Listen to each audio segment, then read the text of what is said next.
Nouvelle année, nouveaux défis pour le Bureau régional de suivi des chorales du département de l'Atlantique. Pour une meilleure édition de la Journée internationale de la chorale, le président BRC, Benoît Ahonlonsou, et ses collaborateurs ont échangé avec les 52 bureaux de suivi des chorales de l'Atlantique pour un objectif visant à sensibiliser les choristes à mieux s'adonner au fin de maîtriser les rouages de la polyphonie vocale. Chanter en harmonie, c'est difficile. Comme vu les difficultés qu'ils rencontrent dans ce travail-là, elles sont en train de fuir. On a remarqué ça sur le terrain.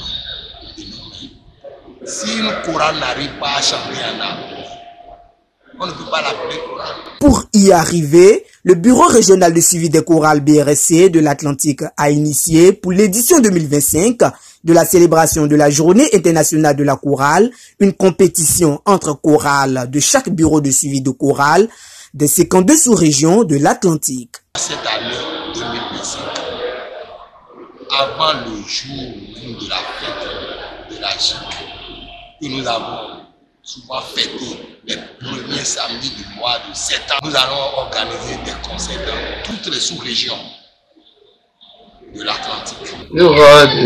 Les concerts seront décentralisés et puis chaque bureau de suivi des chorales va organiser en son sein une série de concerts où il y aura les jurys pour sanctionner les prestations. Ils vont nous faire sortir la toute première chorale, la deuxième et la troisième, et puis il y aura des prix exceptionnels pour ceux-là, pour les encourager à continuer le travail. Pour la réussite éclatante de cette édition qui sera célébrée sur la paroisse de Saint-Samuel Zundiadaho d'Abomey Calavi, le BRC Atlantique a pris les dispositions nécessaires en portant son choix sur un parrain et un comité d'organisation. Il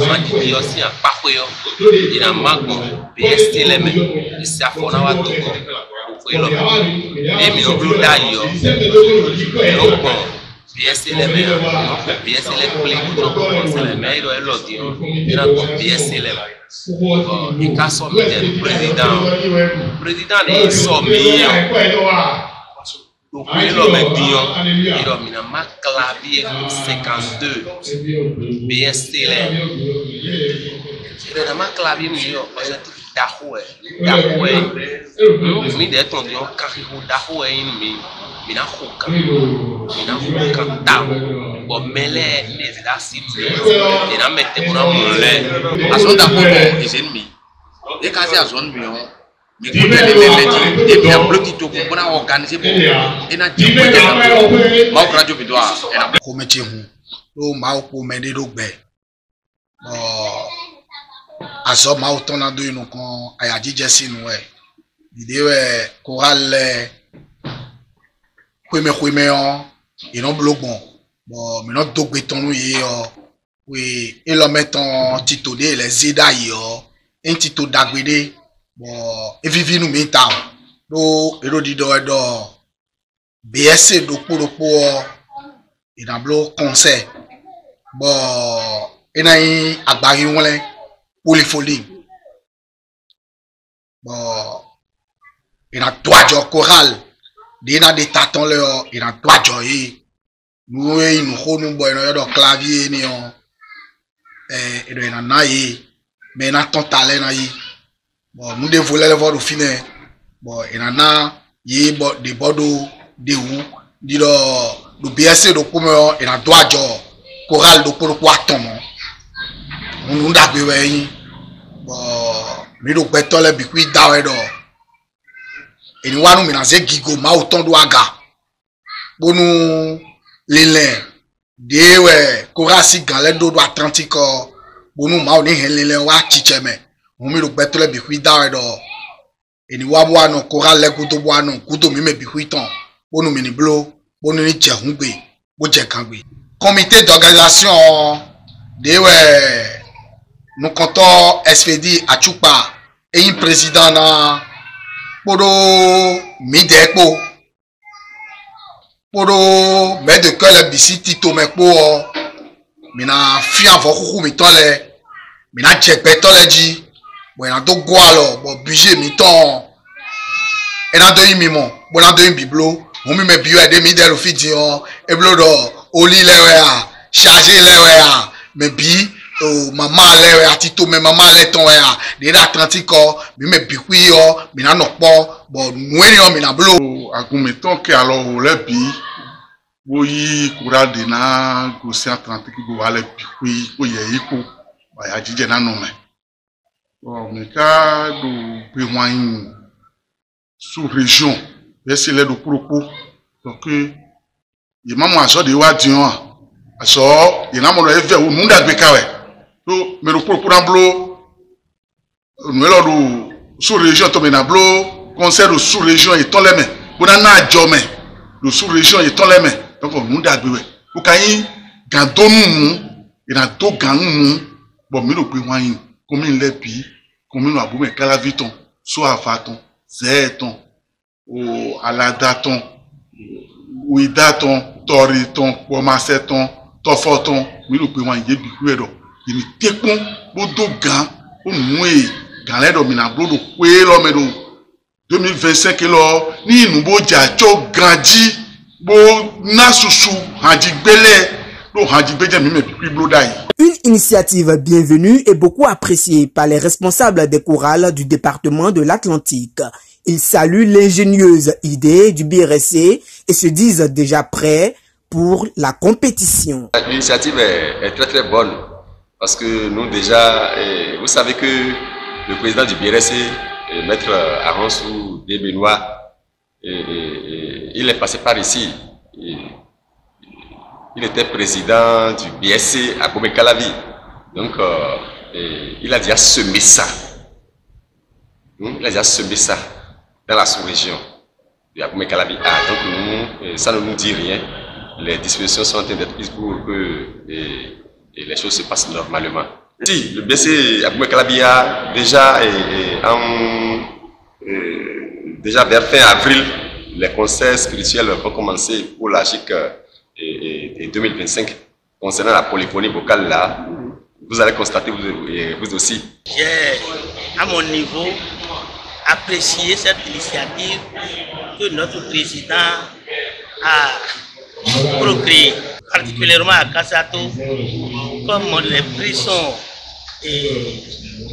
énumérés. Moi j'aimerais voir le premier prix. Tito de président BRC Atlantique et Nwadi pour bureau tonko Tito d'Agbe. Nous n'y a pas de cadeau nous connaissons ton adonna ton campagne fait na godo inuko. Nous d'ailleurs mon quoi nous pas à mon dinero mais puis sur région métomé. Et donc il y a ramlo agulo pour na vacanade. Je peux be dina ba kule na hajigbe chele. Na BRC chele. Agunta chele. Bon, mina ba Tito de mina ba bon, maintenant, pour nous, maintenant, tu as zoomé dans mes points. Donc, petit temps d'aholo, il est déjà eu. Tu es de te ni mettre des président BSCD, mais tout est au cas ton même, ben nous boy. Donc, tu te d'agbe, mais de son canto vivent, do à son chico ya nous, mais c'est tout ébé au même. Bon, il y a d'autres cantiers, mais tout bas, à tes combats, à Tito les coups, mais que les dirigeants les coups, les gens qui ont titre l'homme dans tout son temps. Il y a des présidents du rôle de l'Atlantique. Ndagwe. Nous sommes souvenus de nous sommes encore en Wa. À mon moment où les là, donc, il y a un peu de coup. Les gars, ils m'ont dit, ils m'ont dit, ils n'ont pas dit. D'ailleurs, il nous faut ni bien sûr que quelqu'un qui peut non et il y a une problème. Dieu a pour les noms d'autres pour nous et les noms d'autres pour nous à mon et l'autre Dieu et va donc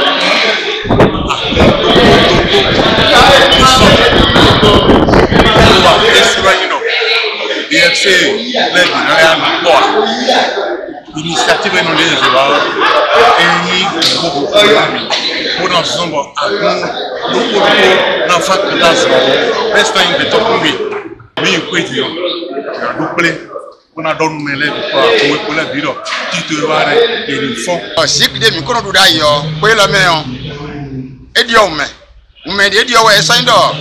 Et dans sous région attends mon après boblo et boblo chico kai boblo conseil c'est moi et de para sur le propos. Pour mi de gon évidemment nous.